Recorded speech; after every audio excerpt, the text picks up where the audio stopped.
Greetings and welcome to another AngelLoader dev update. This time, well, let me show you. This is the standalone AngelLoader folder. It is no longer inside of a Thief game folder. There's just one program here. So you run it, and it goes there for no reason at all. I guess I had that selected. Okay, well, anyways, you run it, and you get this. Now, notice that it knows what game type your installed FMs are because they're installed in their particular games folder. So it didn't even have to scan these, and it already knows the game type. And I have the settings window here where I've set up the game executables, which is there's Thief 1, there's Thief 2, and then it derives the folder from that. And then here's the FM archive paths. Multiple ones supported just like DarkLoader. Here's my Thief 1, and here's my Thief 2. And you can see the actual directories there, Thief 1 and Thief 2. You can see they're different. And if we just scan the FMs, look at it go. Then we can just choose anything we like. I mean, we can play them ordinarily, right? There's Breathing Corpses. One of my personal favorites there, Breathing Corpses.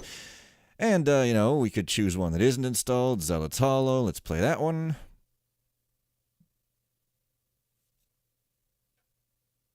And there's Zealot's Hollow. We're playing it properly with Thief 2 and everything. It knows that. Okay, come on. Oh, there we go. Zealot's Hollow.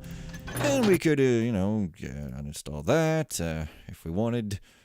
We could find some sort of Thief Gold one. I don't know. Rose Garden sounds good. Let's play that one. Bam. Playing it with Thief Gold. Not a freaking problem, right? Of course not.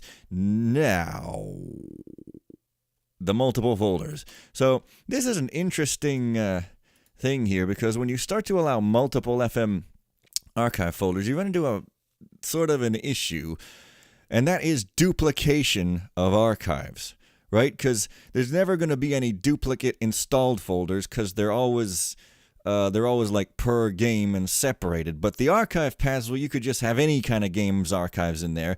So I had to decide what to do if I find duplicates, and after looking at how DarkLoader does it, which is less than perfect itself, and everything seemed to sort of still work okay, I figured I'm just going to treat duplicates like one. I'm just going to, if there's duplicate file names, I'm just going to treat them like they're one and just use the first one I find. So if these two folders contain, the same archive duplicated, I'm just going to pick the first one and treat that one as the one to use.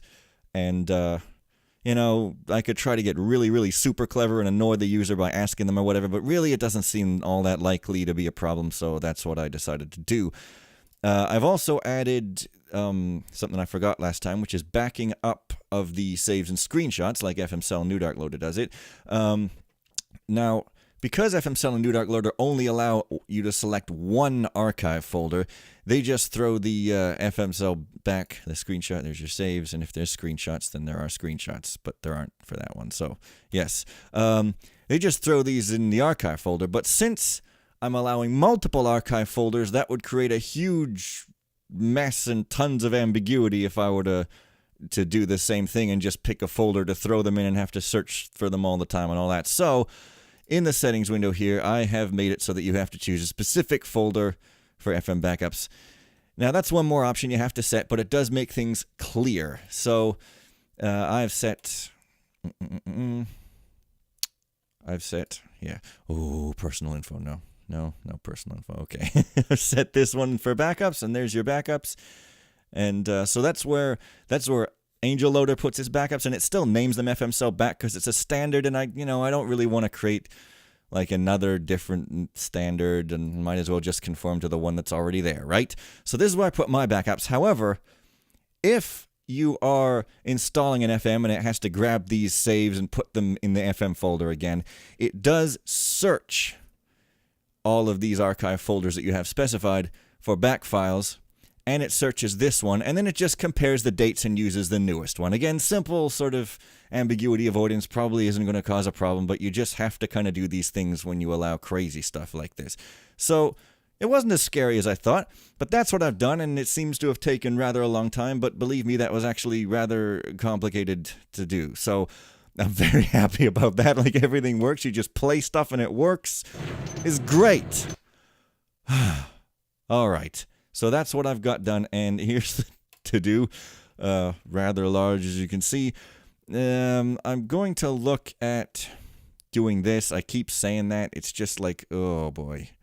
It's probably not going to be as scary as I think either. But, you know, just like a ton of notes to myself, make the checks good and not cheap. That's a good one. So, I mean, here you can see all my personal info stuff. Just, whoa.